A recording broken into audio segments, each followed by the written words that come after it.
Hello mga kabistak. For today's video kay manglaag ni mga dumi o Pinobri Park. Diri ra po na siya sa Kawas, Alabel, Sarangani Province. So mo din ang sitwasyon mga kabistak mo sa sulod sa sakyanan. So nagkahuot jud ako mga pagumangkon dira sa likod. Pero lipay kay sila kabisdak. So mo din akong brother siya among driver. Lipay kay sila kay manglaag man. Try niyo mga kabisdak search sa ilahang Facebook page. Angel Pinobri Park ang nakabutang. Nya diri dayon pag-abot sa Pinobri Park kay mas init kaayo diretso gid sila diri sa ilahang playground. So muna akong auntie kana kapula niya ako mama nagpurong-purong to aliya nya silang duha ka senior citizen man na sila ingon ako di jud magpalabig painit kay wala sila dalang tambal karong adlaw. Balag mga bata na magpainit. Nya ingon man ako mga pag-umangkon no kay gusto daw sila mga ligo. So nangadto din may sa ilahang swimming pool. Ang ilang adult nga swimming pool mo nang nasa tubangan niya katong pambata katong nay sliding unya siya da po ng balde kay mayaburo nag-ihag mapuno. Ang cottage nila kay murag na sa mga 250 to kung nabayran.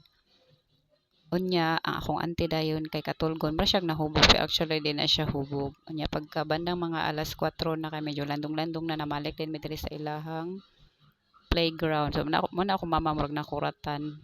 Unya akong auntie din sakay siya ning pambata. Unya nag picture din mi ani diri sa ilang tree house. Yan nindot baya pud ilahang background kay very instagrammable kay nature kaayo no kay green green ang likod. Actually kani siya nga background diri mo na akong pinakaganahan kay mura siya katong naa sa Kyoto nga bamboo farm. Pero syempre nindot man to kay Kyoto man to no Japan man to siya pero kani di man Japan.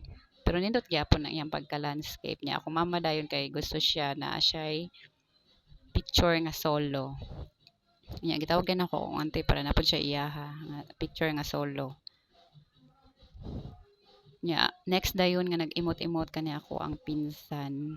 So akong pinsan guys kay kuan ni bakasyonista lang ni siya diri sa diri sa Alabel. Mobalik na daw ni siya og balik siya sa Manila. So while naga-vacation sa diri mas okay nga na siya kuan mga memorable experience. So mo ni nang laag mi diri. Nya mo day ni ako ang sister-in-law. Actually gitawag pud na ako akong brother pero duha na sila diri mag-imot-imot no pero kay akong brother katulgon matog sakyanan sa akong sister-in-law lang yun nag-imot-imot. Ulipay man gyapon siya kay makita niyo dako siya smile. Unya akong mga pag-umangkon dayon. Muna sila tanan akong pag-umangkon duha ka lalaki, tatlo ka babae. Nya gitawag pud na ako akong mama, ako ang auntie. Apil ba akong anak pero jud nakita akong anak kay putot ba na akong anak.